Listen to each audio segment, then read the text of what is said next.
So let's tie in the election, the 2024 election. Of course, Tim Pool has done an interview with Donald Trump. All softball questions. Donald Trump's able to say whatever he wants and lie as much as he wants. Tim Pool is not there to fact check him. He's only there to make him look good. So let me share one more Tim Pool interview with you, and if it's not Donald Trump, guess who it is. What's your opinion on the solution to the Ukraine war? Cut off the money. It's the only way you get them to the table, right? As long as, we're literally creating the oligarch class of billionaire in Ukraine with whatever's being siphoned off, whether it's Zelensky, whether it's this, while they send young men to die as cannon fodder on the front lines because they couldn't care less. It's fucking disgusting what's going on there, that it's allowed to happen, that we shut down anything. It's so obvious. Nothing's ever going to change there if the money keeps flowing. My father would be like, hey, you got like 1 more month of this, and if you're not at the table, it's done. Yeah. So that is Tim Pool interviewing Donald Trump Jr. How do we end the war in Ukraine? Cut off the money. Cut off all support for Ukraine.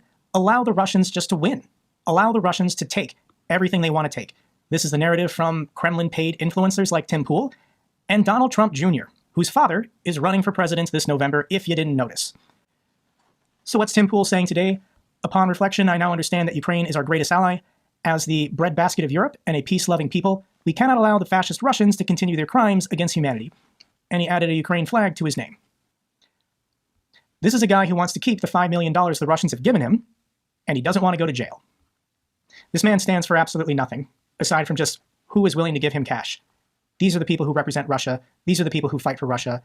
They're all soulless mercenaries who have no ethical standards, who stand for nothing, aside from enriching themselves. What does David Sacks have to say? When do we get to see who's on Ukraine's payroll? I bet there are some much bigger names than podcasters. So on David Sacks, this is not a denial. He doesn't argue with it at all. He just says, it's okay for Russia to do this because Ukraine is doing it as well.